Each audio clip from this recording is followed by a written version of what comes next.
I'm admitting my apology for thinking Call of Duty would beat Battlefield this year. What I'm looking for is an apology about the extraction shooter genre and how it is the future of shooters. Okay, Arc Raiders is proving it. I think this is going to be very good because we're both about to eat equal crow. This game is going to ship early next year from Bungie, and this is the first time anybody has ever seen it. It's the first time they've debuted it.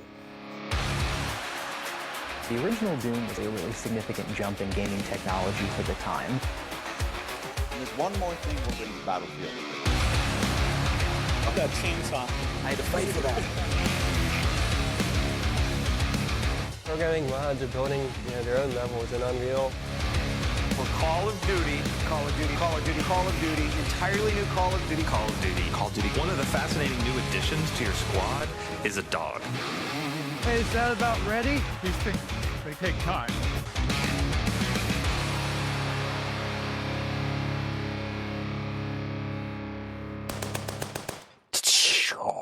Shooter Monthly Episode 2. We are back after a very eventful Episode 1, covered by the mainstream press, already making waves. It is the podcast that is never out of bullets. Unfortunately, Mr. Chris Anjos is not with us today. He will be back for Episode 3, but in their place, I have two returning co-hosts. To my right, our other favorite Chris, Mr. Chris Sides. Hello. Chris, how are you? I'm doing well. Thanks for asking. Have you recovered from the IGN videogameoutlet.com? As the former Bungie director, I've been able to make it through. It's been all right. And Mr. Feras, how are you? I'm good. I'm enjoying flying under the radar and not making headlines. Maybe we'll change that. Well, I would say, Chris, you achieved something that I've been trying to achieve my whole life, which is getting canceled by Reddit. And so if the mainstream press are still listening, I have prepared a series of headlines that they are free to run with. Former DICE economist says cosmetic prices should 2x. Former DICE economist says failing to implement skill-based matchmaking is stupider than taking dev advice from Reddit. Former DICE economist says the $300 Tarkov edition didn't go far enough. So if you are looking for quotes, ladies and gentlemen, just reach out to us. You don't need to publish anything without us being able to add a little bit more spice. So don't hesitate, IGN. But other than that, we have even more spicy news to cover. Let's start with the biggest flop of it seems like the year, which is Black Ops 7. And just to get us started on Black Ops 7's flop, Video Game Business is reporting that Black Ops 7's European launch saw opening week sales down 63%.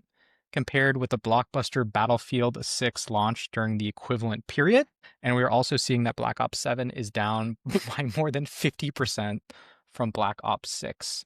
What the hell is going on to Call of Duty?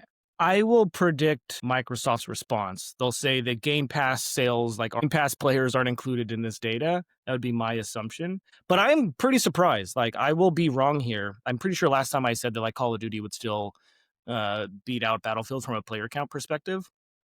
And I don't know if I live in my own bubble or something where I don't see it, but I swear their marketing campaign for Black Ops 7 was not nearly as aggressive as prior ones. And I don't know if that was like a strategic choice, if they saw the writing on the wall of like the game wasn't going to do well, so they wanted to save a marketing budget, or if it was out there and I just didn't see it.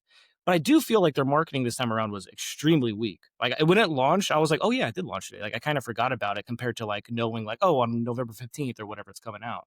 That could just be me though. I'm unsure. I'm not sure if anybody else like experienced that. No, I feel I agree with you about the marketing. I don't feel like usually it's everywhere. And this time around, I had like actually to literally Google it like a couple of times, like when is Call of Duty's release date? It's not what it's used to be. I feel obviously there's a lot of factors that contributed to this, but there's this always weird thing about whenever Call of Duty goes a little bit futuristic, this just happens. Like I don't think maybe they should just stop doing futuristic Call of Duties because I don't think this will ever fly. Not to mention like everything that was going on with there was a bit of fatigue with what's going on with the skins and then latest Call of Duty, all this sort of stuff. But I really feel if they had not gone so far into the future, or the campaign was also a bit stronger. I've read a lot of comments about the campaign, read the summary of the campaign, and it doesn't seem like a strong COD campaign.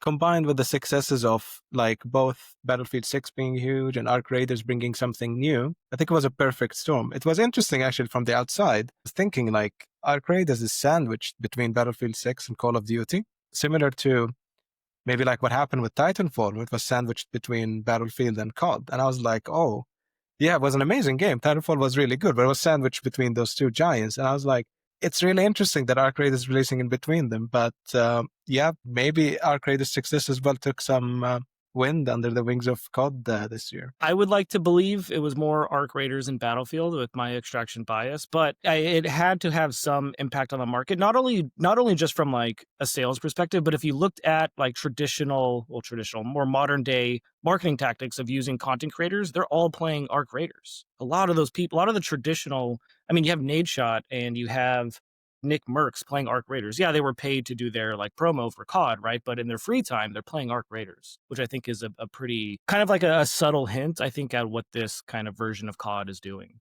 or this year's COD is doing. Yeah, I agree with that.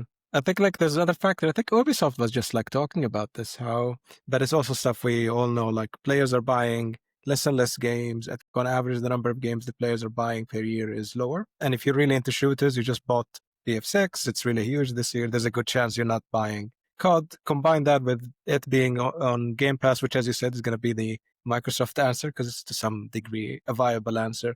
I think you get this. But, the interesting thing about COD, there's always a new COD next year. So they could really turn this around fast, Sure. like in 9 months or so. So that would be interesting to see. Yeah, I don't think you can ever really count Call of Duty out, but this is definitely a wound that they'll be feeling. Well, where are my apologies? I already apologized. I said I was wrong. So I think the marketing question is pretty interesting, and this is something that Jen had brought up on Deconstructor of Fun, which is looking at the Google search trends. Now, normally I'm against Google search trends because people use them incorrectly, because when you look at the index, it's indexing to the own term. So when you see 100 here for Black Ops 6, Call of Duty is always benchmarking it against that 100. So you got to be careful on how you use these indexes. But as I would say, directional estimate, it's pretty clear that Black Ops 7 did not have the same attention capture as the previous Battlefields, and we're having some early data from Sensor Tower, which I think will be coming out soon, that the marketing spend for Black Ops 7 was also significantly down. But the question I keep coming back to is, we know the game critically is not as successful as the previous entries. It feels like the rational thing to do to pull back on marketing spend, the old leaky bucket problem. If you're not able to acquire users profitably, don't acquire them. And not only that, it feels like, if we were to use mobile terminology, cost per install skyrocketed, because you have Arc Raiders and you have Battlefield 6, which I think just sucks the air out of the room. Just like completely stole any thunder that Call of Duty would have had. So yes, they may have spent less, but it felt like that may be the right choice here. They would have had to pay higher cost per install. Yeah, I kind of agree that like maybe that was their strategy, where it was like, it's just too much this year. Like, let's ride this one out. It feels like that feels too simple of an answer, to be fair. But there does seem to be something there, that there was some conversations around marketing budget and cutting it for some odd reason. What that reason is, I'm unsure. It could be the competition and rise in CPIs. Or it could be that they felt that Black Ops 7 wasn't ready to, like, they didn't want to market it as well because internally they didn't feel like it was going to be that great. I'm not sure. I'm not sure the strong impact on this, but and maybe you guys can correct me if I'm wrong. And it also says that in this Call of Duty, the skins are not carrying forward from the previous Call of Duties, which they've been doing that for a long time. So maybe the players that put a lot of money into the game right now is like, this is a big churn point. They're starting somewhat from scratch. I don't think the skins enough are to cause this. Like, obviously, as you guys mentioned, the marketing spend, strong Battlefield, a lot of reasons, but I'm sure this did not help as well. If you're invested in the game, we're telling you all of previous investors not carrying forward, it's a natural churn point. But I need to investigate the amount of like skins not moving forward. But from my understanding is they said it publicly. They're kind of doing a reset on that too. There goes my Nicki Minaj skin. Rest in peace, my sweet child. I would say I'd also like to open the SPMM, the skill-based matchmaking debate, because that was another interesting choice that I think has drawn some controversy. So if you remember, skill-based matchmaking is simply the idea that you're going to pair players of similar skill into the same match, or you're going to use skill as a significant factor. And so in Black Ops 7, they decided to divide skill-based matchmaking into two different playlist types. The first is open, and open had a small consideration of skill. So again, it wasn't wiped, but skill was much smaller of a factor when figuring out who they should pair you with. And then they have standard, in which skill matters quite a bit. And so me as an economist, like, this sounds like a classic lemon problem where if you give people the choice, they're going to choose the one in which they're better off. And so all of the shitty players are going to go to the one in which skill is an important factor because they're not going to get stopped. Meanwhile, all of the sweaties are going to go into open. But I don't understand why this is a big controversy. If you're a developer, it's obviously you should use skill-based matchmaking. It's retention LTV positive. I don't know. Is there any other argument opposing this other than a small minority of Redditors getting angry? The argument that I've had against skill-based matchmaking is that, and this is like at a like operation level, is like, if you don't have people dedicated to managing skill-based matchmaking, you shouldn't be doing skill-based matchmaking because it's a lot of work. Like, managing skill-based matchmaking is way more challenging than I even understood when I first started looking into it. That's really my only kind of take from internally as working on a game. I think externally, it's just a trap to talk about. Like, I just don't think you even bother. Like, don't understand why it is used. For years, we've been discussing skill-based, and no one has ever pointed to a game and be like, oh, this skill-based matchmaking is perfectly. Like, no one has done that. That has not existed in a gamer's voice ever. If you die, it's bad skill-based matchmaking. If you win, it's good. Like, that's the end. And so I don't even understand why companies still talk about it. I do not get it. I agree with you that like publicly discussing it is not really so much useful for the game or the state of it, versus like solving it behind the scenes is more important. I have a weird opinion on skill-based matchmaking. I think, like, from maybe it's more of a designer perspective. I think as a system, skill-based matchmaking is not optimizing really for the fun of the player. We're just assuming that if you put players with a similar skill level together, they'll have fun. But like, to go like a little bit nerdy on this, because I also really enjoy chess. Basically, a lot of skill-based matchmaking systems were created based on the ELO system, which was created for chess. But the whole goal of the ELO system was basically to just know the rating of a player and how good they are, and you match them in tournaments to basically assure that the players aren't just getting totally stomped and they're climbing the ranks. But it was never for optimization of fun. I'm not sure even if the goal of chess is having fun. Like, I really have fun in chess, but I'm not sure that's what the game's optimized for. And I think that concept we took to games, because the majority of the times when you're playing with players that are on the same skill level, you win some, you lose some, it should be fun. But the real solution is you need to make sure that the players are winning way more often than they're losing to stick to the game. And this is why I think developers always get challenged with skill-based matchmaking. It's so usually the solution for it, like other games have done it, in the backend systems, they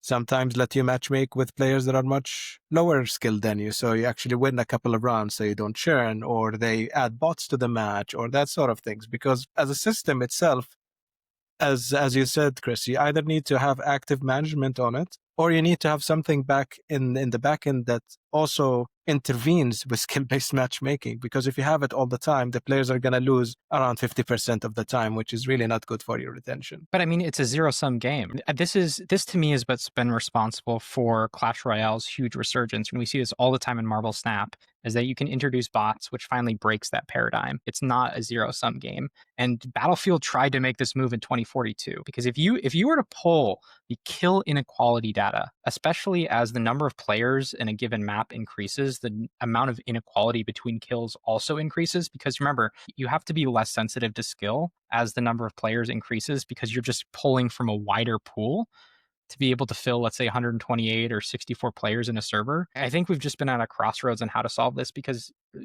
PC gamers aren't as accepting of bots, particularly in something like an 8v8 Call of Duty match where it's very obvious where there's low level players. I agree with you, Feras, that there's something to be said about chess's ELO just being a rating rather than a matchmaking system, but it's hard to imagine what the alternative is. Maybe we want a sigmoid, right? We want to have two S curves that are having different amplitudes, where some players are match made against someone who's a little bit better and some players who are match made against a little bit worse. I think system designers have really failed players in this regard. So to give you one example, golf. Golf always has players of different skill levels, and we use handicaps. And you can still play the same game, you just change the number of shots. And if you remember, Command & Conquer Mobile actually had this idea of challenge matches where you'd get double XP or you would get double ranked points if you beat someone who was paired with you at a higher elo. I'm just very surprised we haven't exposed systems like this to help mitigate this problem, where winning becomes an underdog story and the stakes are higher. It feels like we've kind of failed gamers in solving this problem. I don't think it's a matchmaking problem. I think it's a system design economy problem, if that's fair. I agree. I think it's mostly a system design a problem. And I think the thing is that why didn't a lot of games bring those solutions? Matchmaking by itself has so many different factors that are involved in it. You need to optimize for countries, ping, how fast you matchmake, because if matchmaking takes long, it's a lot of problems. You need to matchmake for based on skill. And then also another component that makes skill-based matchmaking tricky is elo systems are based on 1 versus 1. When you have team-based games, it becomes even trickier. So if you have players that are highly skilled versus players lower skilled, they match them together in a squad. They need to balance all of that. I'm sure there's a lot of system designers that design very intricate systems, but then at the same time, when they try to apply them, they discover matchmaking these players using this system will take a long time. So it's much faster just to filter based on country, filter based on ping, apply just a couple of factors for skill and put the players in a server. I'm with you on that. And the more playlists you have, the more subdivision you're doing. I don't think people understand Call of Duty having these 2 playlists also in some sense hurts skill-based matchmaking because your pool has just shrunk significantly. And I wonder too if they're actual, because whenever you build out like matchmaking pool segmentations, you have an assumption of how many players you have. You say like, okay, we have 1 million concurrent. We can break it down this way. And then like you get to the final section and you're like, okay, is 10,000 players enough to have a matchmaking queue time of less than a minute? And I wonder if a lower player count as well that they're having is impacting some of these decisions they made around the separating the pools. You know, they may have been assuming that they were going to hit last year's numbers. So separating the pools may have been an okay thing to do because you don't have enough players in each. But with, lower sales and it appears, much lower players, maybe this is now becoming an issue that they weren't necessarily prepared for. If we were to think about where Call of Duty goes from here, at least for Black Ops 7, before we talk about the franchise, is there anything they can do to help salvage the situation? Because the numbers, as we were just seeing, aren't just bad. The numbers are some of the worst I've ever seen. Today's podcast is brought to you by AppsFlyer, inviting you to dive into their new first-of-its-kind report, The State of Creative Optimization 2025 edition. It's not about how to make creatives. It's about understanding what makes users actually stop scrolling and what emotional and psychological triggers drive performance. Based on over 1 million creative variations and nearly $2.5 billion in ad spend, the insights in the report will help you develop a winning creative strategy. Check out the link in the podcast description below or go to appsflyer.com and search the state of creative optimization. That's appsflyer.com. Game devs. Here at Heroic Labs, we know that great gameplay is what players love, but integrating metagame features like challenges, progression, and rewards is crucial for retention and monetization. But coding them is a tedious and time-consuming process. That's why top studios have turned to Hero from Heroic Labs. Hero provides a complete suite of battle-tested metagame features that are quick to implement, letting you spend more time on the core gameplay experience. Ready to ship fully featured engaging games? Check out Hero today at heroiclabs.com. If you compare even just looking at Call of Duty, so if you remember, when you look at analytics for Call of Duty, you only are seeing the Call of Duty SKU. You aren't seeing Black Ops 7 diced out because they unified it under a single SKU ID. But it looks like a content update. Like I don't even think we've described just how bad this looks. But it's not even close to where Call of Duty was, let's say, at the beginning of October. And it feels like at least there's some relationship between Battlefield 6 launching and Arc Raiders launching, which, by the way, Arc Raiders on a DAU basis, according to Video Game Insights, is neck and neck with Call of Duty for an unknown IP that's $40. And remember, just remember, this Call of Duty SKU that we're looking at includes Warzone, which is free to play. This feels really, really bad. And I just don't know what you do if you're Activision or your product manager at Treyarch.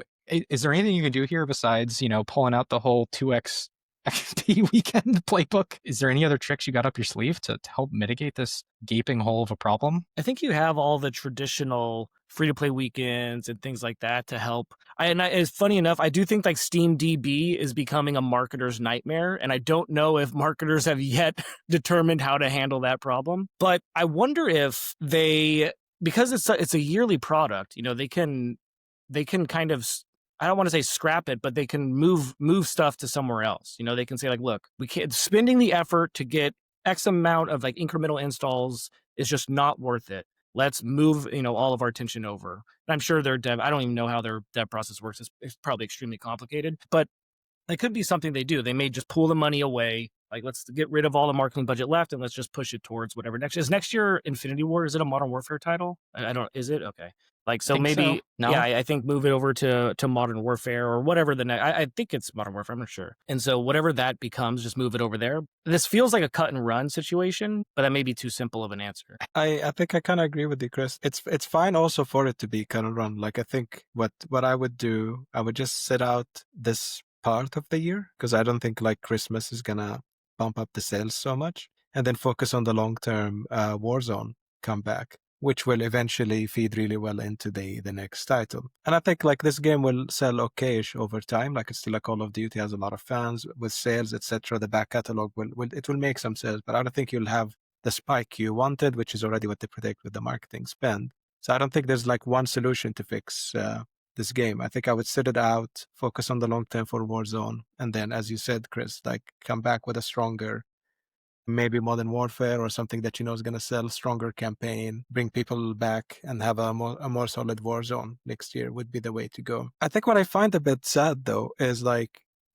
this game is really huge. Today I was talking to some friends about, they have like within it a full co-op experience. They have a campaign. They have all the Call of Duty stuff. It's becoming really huge. But then I don't know if you guys read about that mode as well. After you unlock after you finish all the co-op experiences, you unlock this game mode called Endgame, which is like a full-on PvE extraction shooter on top of zombies as well. And I'm like, so there's so much investment and development work and effort that was put into this game. It is really huge. I think it's like most probably the biggest shooter in the market. I don't like it when a game like this huge also doesn't have proper sales. It feels like a bit sad, feels like a bit ominous sometimes for the market. But then again, as we said today, the other titles that were released around the same time did really well. So maybe it's not a bad sign for the shooter market overall. It just feels a little bit sad. You kind of wish that also Call of Duty did fine too. So here's my soft transition question to Chris. Where is DMZ? Donde estás DMZ?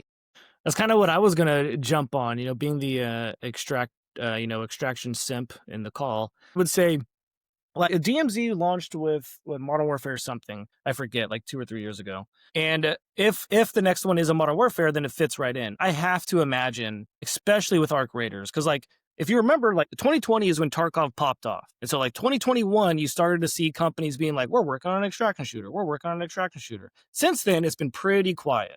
And now you have Arc Raiders up. And so now extraction's in the news again. And so I have to imagine that DMZ is heavily being discussed, and how it's going to play a part in next year's Call of Duty. Does it become a standalone client like Warfare? Does it get expanded? Because DMZ like was a pretty weak extraction shooter. I played it a lot, but it has like no economy. Its risk versus reward doesn't really exist. Like, it's not like extraction. You extract from the game, but it doesn't really meet some of the standards that I would say need to be met.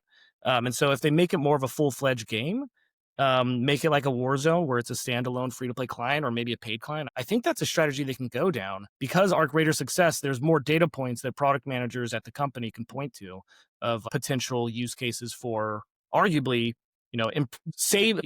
increasing revenue next year to save the revenue loss from this year by doing a DMZ mode. Speaking of meeting standards, Warzone was fun, but how about RedSec? Am I right? This was the free-to-play Battle Royale mode from Battlefield 6. It has launched, and it has bombed. It has been very bad.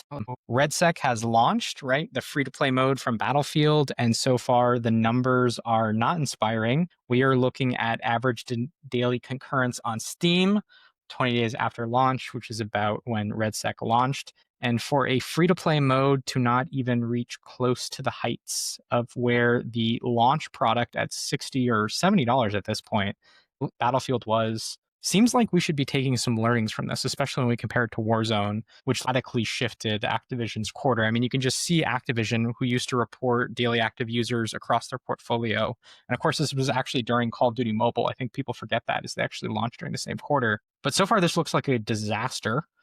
of epic proportions. It is not bringing in the hundreds of millions of users that EA wanted it to.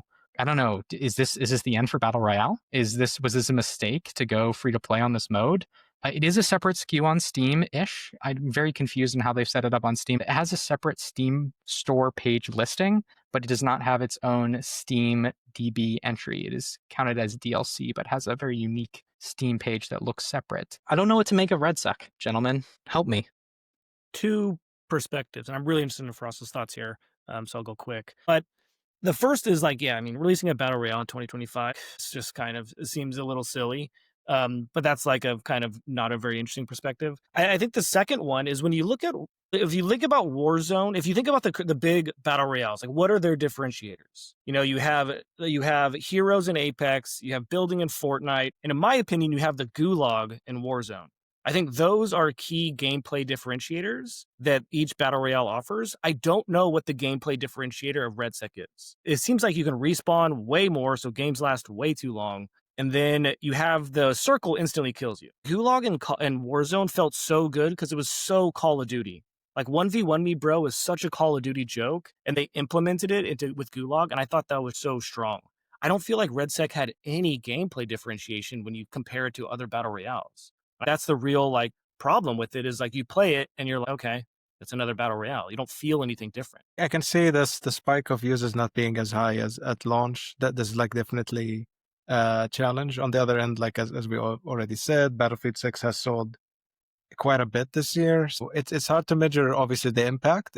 I don't think necessarily it's because of RedSec, the game sold as much, being it's the free-to-play offering. But it actually reminds me a little bit when Call of Duty first started doing its free-to-play BRs, when they released like Blackout, and then on the success of Blackout, Warzone eventually came out. This is the first time that Battlefield does free-to-play BR mode. So there's still a lot of stuff to build on. There's still a lot of stuff that could happen in live service that could turn it around.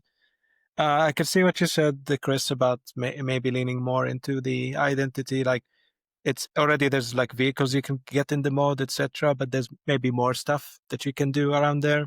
I was reading an interview, I think it was on IGN or PC Gamers. They're discussing quite a bit the other mode, which is Gauntlet. It's not only the BR, but I don't feel like there's a lot of marketing material that covered Gauntlet as much as the Battle Royale mode. So maybe players aren't aware that there's this other game mode right now that is also free to play, and then there's a lot of plans coming for it for the live service.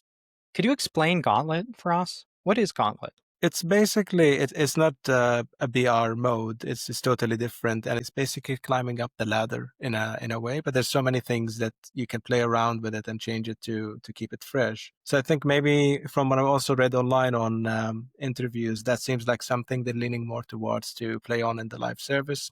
That could be another thing that is up their sleeves there. I don't know if you're doing it justice. I think it is Battle Royale, the Gauntlet mode, in the sense that there's squad-based survival based on rounds, I think is consistent at least with some idea of Battle Royale. And I can't tell you how many design meetings I've been in where virtually everyone has had the idea that winning a Battle Royale match should get you some sort of ticket that gets you into a more exclusive Battle Royale match where other people have tickets. And no one has executed on that. And not only that, there's also been ideas from Casual Match, if you know Lava Quest from Royal Match, where you have this idea of a group of players going from lily pad to lily pad, and if you survive 8 rounds without losing and you get to the end, you split the jackpot with other players. I think, Chris, you're right in the sense that there's been very little innovation in Battle Royale, which I've been surprised by. It seems like everyone basically has given up on what is one of the biggest genres ever. And we haven't had any innovation, and this isn't it. And I think it's okay that this didn't have the innovation they expected. The win here is that it shipped. I just can't tell you what an achievement is that they shipped Battlefield 6 and then they executed against RedSec, a free-to-play Battle Royale mode. And if you just heard, they're doing a free weekend in Battlefield very soon. So they are on the hardcore acquisition press, and from a studio that I think has struggled mightily, and I think part of that is EA execs who have apologized multiple times for the stress that was put on DICE. I just think people don't remember that over the course of a couple years, DICE shipped Mirror's Edge Catalyst, they shipped Battlefront 1, they shipped Battlefield 5, they shipped Battlefront 2, and they shipped Battlefield 5. And there was a lot of tech debt that really harmed the studio, and a lot of pressure was put on them. And certainly we had support studios, but this is one of the first times that they've had all the studios down to bear on this problem. And I think it's really shown in their ability to execute, even if the innovation isn't there. I think the fact that this came out is an amazing indication of where Vince is going to take the studio in the future. So I think this one's okay. And I think that the Gauntlet mode, to your point, for us, is at least some upside is there in the future. And it sounds like it's consistent with potentially what Chris, I would agree with, is the missing formula here, which is, okay, you did the copy. I think you did a little bit of the improve, but you didn't do the innovate. If we go back to the Sid Meier rule of thirds, 1/3 copy, 1/3 improve, 1/3 innovate. And I agree, they missed that. I think that I don't think that like Battlefield is over, right? Like, I think we'll be talking about Battlefield still for the next 10 years. And so I think that maybe I don't know what the internal discussion was, but maybe there was like, hey, we just got to get back to a base and then let us build. I can feel that being a totally justifiable argument based on 2042's, launch. And so I can see them saying like, let's just get this out. Let's copy. Let's make sure it works. Let's build, fix our tech debt or whatever. Although, like, to be fair, tech debt is just every company. That's not unique to DICE, no matter what. They got to a base and now they have time to build. They're trying to make it a live service. I would argue their first, their season 1 update has not really impressed me from a live service perspective. It's more maps, more weapons. It's like, okay, it's just the same stuff. While Arc Raiders in like the first week launches like a community event where players have to gather stuff. Like, in my opinion, like that is what makes live services better compared to just releasing, a new map. But they have a base. They have a strong base. And so it could be really good for the future, absolutely. In the game of growth, everyone is looking for that power-up. Vibes is exactly that. It's built by industry people, so they actually get the challenges you're dealing with. As a result, they become the fastest growing gamified rewards platform out there. And the results are kinda nuts. With their AI-powered targeting, you're not just buying installs, you're bringing in the right players. And now they've got this new ROAS optimization engine, so your campaigns basically level up automatically. Vibes is built different. It's designed for growth. And I guess you could say it's powered by good vibes. Check out their DOF exclusive case studies by following the link in the description. And go to vybs.co. That's vybs.co. Share your email and join the waitlist list. Web stores. You've seen what good looks like, but have you seen great? AppCharge is the direct-to-consumer platform backed by the likes of Supercell and built by monetization pros from Moon Active, Playtika, Huge Games, and others. People who know the difference. AppCharge powers over $500 million in transaction a year for top studios, optimizing every detail. Deeply personalized web store offers custom-made design, industry-leading monetization features, in-game payments, SDK, and more. 70% of top grossing games already have a web store, but the ones scaling fastest, they're doing it with AppCharge. Learn more at appcharge.com. Speaking of strong bases, we are about to explore Arc Raiders, which seems like the biggest IP in the world right now. We're looking at Video Game Insights, which is estimating that of November 24th, Arc Raiders has sold 7.7 million units. Now, if you do the math on that, let's say $45 ASP, you're looking at north of $300 million in gross revenue. And ladies and gentlemen, we're not even in December yet. And that does not include MTX, which I think has been under-discussed in this product. I took the W for Battlefield, but am I about to eat some crow on this one, Chris? Is this it? Is this the extraction moment for Arc Raiders? I mean, it's a moment in the genre. So let me tell you the spiel that I used to talk about, the evolution of the extraction genre. This is a little bit simplified, but I've always used it because it helps my arguments. First, in MMOs, right, you had Ultima Online, EverQuest, World of Warcraft. In Battle Royale, you had H1Z, PUBG, Fortnite. And I feel like Arc Raiders is in that PUBG area. So you had Tarkov, you have Arc Raiders. There's going to be a third that brings it to the mass mainstream, like Fortnite did for Battle Royale, like World of Warcraft did for MMOs. I still believe that to be true. So we're still on the journey of what this genre looks like. I am incredibly impressed with Arc Raiders. Am surprised from when there's been like tech tests for years, and I remember playing early builds, and and kind of being a little bit confused about what's going on, but they have really rounded it out. They've actually, we talk about like it casualizing the genre a bit. I actually don't think the game casualizes much. I think we're actually, I mean, it does casualize quite a bit, but not like casualizing it for the casual audience. And I think that we are in the early wipe phase that we always talk about in Tarkov. The early wipes of Tarkovs are the best. That's the most fun time to play. That's where we are in Arc Raiders. And everybody's talking to each other in solos. Everybody's trying to get loot. But there's going to be a point where you no longer need the loot, especially with no mandatory wipes. And what does that change about the community player base? And how much right now is the game's success tied to that community? Because as the game gets older, as players get to level 75, as players no longer care about losing their gear, it's going to become more and more focused down to a PvP, more, I would say, more core audience. And once that exists, I don't know what that curve looks like, and I don't know how long that exists, but we're in this like honeymoon phase right now. Which is awesome. But yeah, this is like early wipe Tarkov stuff. And if we look at early wipe Tarkov, it always, it's great. Everybody's talking, everybody's having a great time. No one has good anything. Battles are really fun. And then as the wipe continues, everybody gets their gear. People no longer care. You see massive drops in players. The games become super, super sweaty all the time. So I just don't know what that looks like for Arc and how they handle it. I know they have expeditions, which is optional. I just don't know what it actually is going to look like in the long term. I actually have a lot of confidence that they'll figure this out.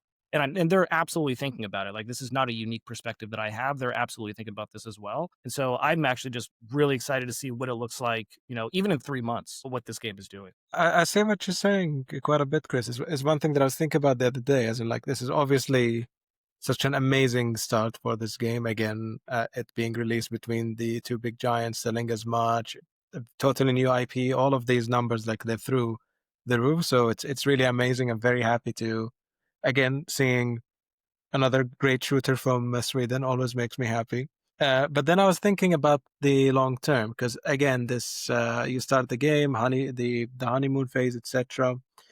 And then I think the key difference here that is currently also helping in the game is the PvE elements of Arc Raiders being a bit different than other extraction shooters. The concept here that you and other players could work together in the PvE element is such a strong part of Arc Raiders that I think is changing the game quite a bit. So later on, as you're saying, maybe you don't need the loot anymore, you have everything you need, and then the game becomes naturally PvP focused on extraction shooters. This time around, if they keep introducing more and more PvE elements that the raiders need to work together towards and keeping that part fresh, combined with the different community events and the social emergent play that's coming in the game, I think that might be the long-term play in this game. It's something that I've been discussing as well with my friends quite a bit. Like, I'm seeing extraction shooters overall, I find always the PvE element of it more interesting than the PvP element in a way. So games that invest in that quite a bit, like Arc Raid is doing quite well. I'm sure you guys heard about like Escape from Tarkov, which is a purely PvE extraction. I know, but it's sold quite a bit actually. And I think there's even a market for just pure PvE extraction shooters. We're not going to cover the name of the genre again, but if we consider Helldivers 2 being PvE, the PvE elements in Arc Raiders being really strong, it's selling a lot, maybe a small indicator from Escape from Tarkov. But I think there's that space that extraction shooters for the longest time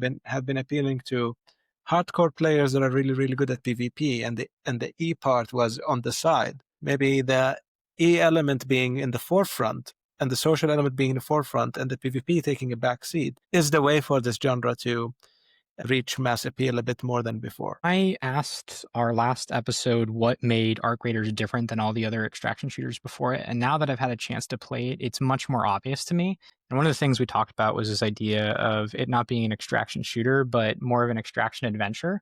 And I think that's something that really struck home with me. And I really agree with you, Chris, that this is not a huge leap in the extraction genre. It feels a little bit more incremental than I expected. I think people are just underestimating how much the immersion and the storytelling aspects of the game really were nailed by Embark, which is a bunch of DICE people, right? And DICE has always been good at immersion. I mean, by and large, these are the people who brought you Battlefield 1. And I think they really got that level of immersion down here, which is part of the reason it's sold so many box units. On the gameplay side, people forget, when you compare it to Escape from Tarkov, you're going from a genre where you were like healing your fibula you were loading bullets into individual guns. And so the bar for accessibility was so low. And we have seen other games somewhat come close to this. There was this game called Hawked. I don't know if any of you guys had the chance to play it, which I loved, but the IP was awful. It looked like the worst version of Fortnite. But what it did have is simplified objectives. And I think that's the other thing that really came across here is that I have so much more purpose when I enter a game, when I play Arc Raiders. And that feels very simple for the player having goals. But that's one of the big things you learn in systems and economy design is that what these missions do for players, these daily quests, all of these things is they help guide player action because a lot of people are just aimless in games. And so just giving them an arbitrary objective really has a huge influence on directing player action. And not only do they give players objectives here, they're significant. Blueprints in Arc Raiders did a lot for me, right? Because they give you a chance to have permanent progression. Again, they're softening a lot of the perma-loss that you see, and they're adding a lot more of what you might consider accessible mechanics. Wipes are too brutal. They're too brutal for a genre like this. It is not a mainstream feature. And again, I don't think we've seen the last of extraction shooters. I think there's a lot to go. I think right now on the screen, we're seeing all this loot being captured. I don't think that's something that's going to survive in its current state. I can tell you that I have a really hard time imagining this vendor model, which all the extraction shooters have, where you have specific vendors you go to for specific types of loot. I have a hard time imagining that survives more accessibility. So I think there's a ton more optimization to have in extraction shooters. This is an incremental step forward. And I think people are underestimating the immersion and storytelling that Embark is really good at. The key will be how they do their live service, right? How do they take their live service from where it is today? And I thought one of the really interesting comparisons I pulled up was looking at Arc Raiders in relation to Helldivers 2. Because if you look at the two games, they're tracking almost identically when it comes to PSU on a days since release basis. And so when I think about what Helldivers has achieved, if we were to extend out this PSU curve, what you would see is that Helldivers has actually hit a really stable base with increases during their seasonal launches. And I think that could be something that Arc Raiders can mirror. And normally I'd be skeptical of any DICE people running a live service just based on the struggles we've had. But the ultimate reality is that the finals has been an amazing series of training wheels for Embark, and to me has proven that they can develop content pipelines that sustain. I think Arc Raiders is a game that can benefit from that and will benefit from that. And if you're Embark, if you're Patrick Soderlund, the thing I would take away from this is to stop the finals. I think you have to stop that game immediately. You need to move all your resources to Arc Raiders. You need to hold on real tight. Because right now there isn't a huge monetization vector in Arc Raiders, which is fine. They can move box copies for a really long period of time. People forget that is the oldest form of monetization.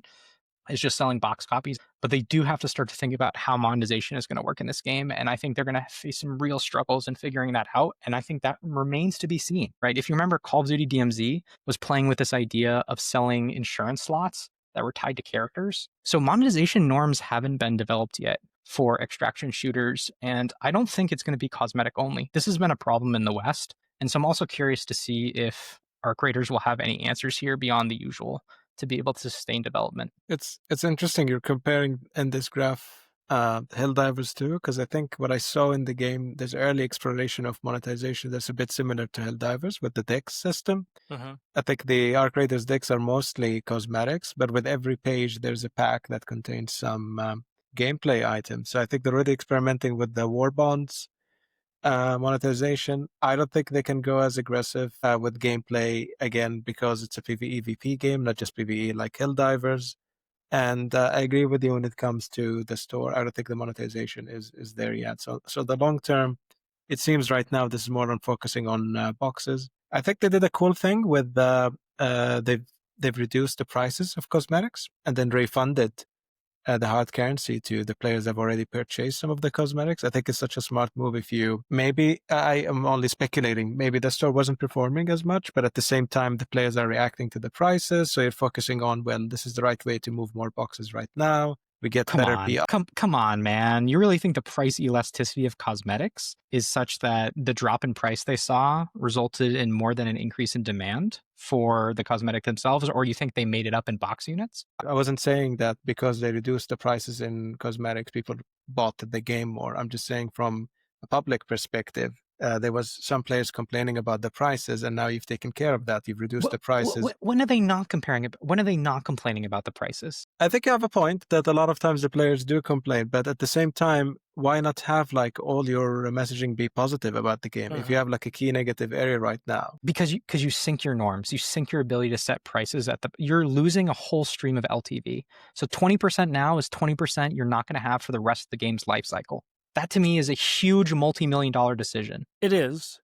I'm kind of I'm with for us here. I'll tell you why. I'll tell you actually why here. I'll talk about cosmetic creep here in a second. And so I do think that their sales were like way higher than they were. So like, hey, let's just take this positive sentiment, take maybe some hit in revenue. And then what they'll do is they'll just release epic cosmetics that actually look good and cost more money. What I always called it was cosmetic creep. What do you launch with, and what do cosmetics look like in 1 year from today? What you like, the goal, in my opinion, if you're like optimizing revenue, is to launch with the least complicated cosmetic that can get the most sales, to leave room, VFX on it, give some animations, give some sparks, make it like big ass shoulders, like do cool shit. Like cosmetics are pretty weak. I will say they plan on increasing the complexity of these cosmetics over time, and then they'll just raise the prices and they'll call it like an epic skin instead of something else, and then you can get the revenue from there. You have the positive sentiment today, and it's a win-win. That's kind of my perspective on what they'll do. I agree with you guys. I agree with you that the quality was not there. They did not nail the cure system, common, uncommon, rare, epic. They did not have sufficient differentiation. What is the ultimate test of any cosmetic system? If I were to give you the cosmetics unlabeled, no rarity labels, could a player range them from least rare to most rare without those labels? And I think this game fails that test in spades. The problem is that you paint yourself into a corner, because now what you do is you show weakness in front of Reddit.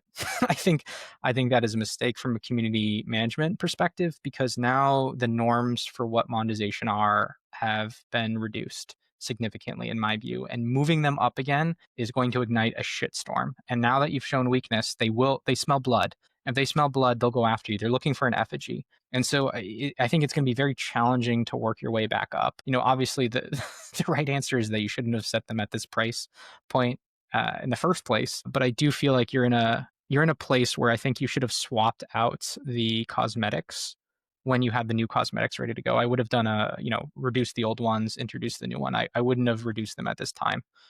I think that might have been a community management mistake. I think there's a totally fair argument that they reacted way too quickly to this. I was kind of surprised by it. And to be fair, I tend to also not like to give in that early, but given the circumstances and the fact that they're called Embark and not EA or Microsoft or Activision or Bungie helps a lot. They don't have the brand fatigue that other games do, where if you give in on a COD, the community will kill you forever because it's Activision. Like its brand equity is not nearly what Embark is. I think Embark is able to get away with some of these things because they are, I think inside the industry, we know who Patrick Soderlund is, right? But an average player doesn't know what Embark Studio is. I mean, I would assume compared to something like Activision. And so they're getting like a fresh perspective on this company compared to seeing, oh, this company caves in. They see this company is trying to like listen to its players. But if you look at Call of Duty, it would look like caving in. There's a branding thing here that I'm not a branding person. Maybe Jen or Jen's marketer. I always get marketing and brand mixed up sometimes. But I think that there's something there that I cannot really quantify. And so from the perspective of if I was working at DICE and did this, yes, that would be caving in. But with a new studio name, a new IP, I don't think it has the long-lasting impact that it would have on a more established brand. Speaking of collapse of brand equity, let's cover our last topic here, which is the fabled, most hyped launch of, I would say, what has been 5, 6, 7 years in the making. Escape from Tarkov came out on Steam, and the headline from one of the news outlets, I think it was EU Gamer, was, "It is not a game, it is a cosmic punishment. You do not play Escape from Tarkov, you endure it. You endure until madness becomes your only friend." To say it was a technical clusterfuck would be an understatement, and I would say that has only been the case if you initially got the game from digital distribution, direct distribution from Battlestate, the developer, the Russian developer. It has been It has been a technical mess since the beginning, and it looks like this was not any better. The Steam numbers, which we were looking at earlier here, you can see this blue, sad line is Escape from Tarkov. And to be fair, their player base is split now between Steam, direct distribution. Remember, Epic Game Store actually had a release here, but is it over from Escape from Tarkov? Is this the ceiling for the game in the West? Is it a ceiling? Yeah, I don't know if I have any argument to say that it's not. I think it definitely could be. Although their Steam numbers aren't great, I mean, not great from like our perspective, but they still probably made about 20 million from releasing on Steam. So there's some success for a a double-A developer making 20 million. But yeah, I mean, outside of the sales and everything, I was really disappointed because personally, a lot of internal arguments that occur are, what is the definition of beta? What is the definition of alpha? What is the definition of a server slam? And you get caught up in these terms and what release means, and you just spiral out of control. Now we have just feel completely lost what any of these terms mean anymore. What does it mean when Tarkov releases? It's 1.0. You have different expectations, and they're treating it like an alpha. They're making like random updates 2 days into launch without any communication. They're just like treating it as nothing different. And so I find these terms, release and 1.0, just to be so meaningless nowadays. They're more marketing terms than product terms, which I find very frustrating. I don't see how they grow from this point on. I don't know what the avenue is unless they get a console version, which I do not even understand how that would be possible given the complexity of it. I do not see where they go up from here compared to just kind of holding on to what they have, which is really what they've been doing for the last 3 years anyways. And it's really sad because, like, again, I'm a diehard Tarkov fan. I really wanted people to appreciate why I love this game, and they showed terribly. As we were kind of talking about earlier with the emergent gameplay that exists within Arc Raiders, that is something that I find is what makes the extraction genre so compelling. The stories I have from Tarkov are better stories than I have from nearly any other game I've ever played. And it was all just emergent gameplay from the sandbox that they provided us. Arc Raiders is showing this to a broader audience that, like, that's what this genre does. It's not necessarily about the progression is definitely a key part to the design of the game, but the emergent gameplay is what makes these games so entertaining, much like survivor games or survival games. And I was hoping that Arc Raiders, rising tide raises all boats. And I'm hoping that Arc Raiders will lift up the genre, but it doesn't appear like it had much impact, at least no positive impact on Tarkov. And I'm kind of speaking just from emotion here because it's just really sad. I love this game so much. I just really wanted it to come out of the gate strong, and they just fucking failed. Like, again, like every release they do sucks, and it's so frustrating. Every wipe has these problems at the start. The 1.0 one is one of the worst, and on like the big stage, arguably. Which makes it worse, but it is incredibly frustrating. And it's like, God damn. I think I loved hearing Chris being so emotional about the game. He loves it way more than me. So I'm happy with what he shared. I don't know why they've done it like that. You've been like, it's not like they need to rush to release it now on Steam. They could have waited a bit more when things are more stable. Arc Raiders just came out. Everyone's playing that one. Why jump head on with this one and compare? Just wait a little bit. Because you're right. Like, the next big thing they can do is a console release, which I think it's impossible with this game. I don't think they can do that. They already tried to have a mix of, two games with connected progression. That didn't do so well either. Yeah, like an arena shooter. Yeah, so I think this is it. Your Steam release is the next big beat for you. And you really don't want to mess that one up. So I'm just, I guess, sad not as much as you, Chris, but I hear you. Like, I think this just could have waited a couple of months and things could have been much better, I think. We're looking right now at the Video Game Insights estimates of players by country for Escape from Tarkov, and I actually think this illustrates the main problem, which is that they failed to broaden the audience on the Steam release. So the top 3 countries from Escape from Tarkov are Russia, China, and Turkey. The United States is 4th, and Japan is in a distant 5th. That is usually not the distribution you see. That's exactly what I would expect from Escape from Tarkov. It probably mirrors what the direct distribution numbers look like. And the whole point of being on Steam was to reach a broader audience. I would argue Western Europe and North America, because that is a far more important discovery platform for those audiences.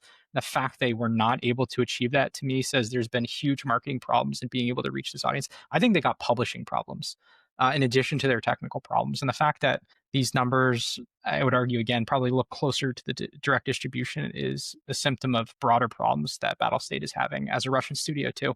They've gotten some flack for that as well, and probably should have. Okay, Shooter Monthly, episode 2 in the can.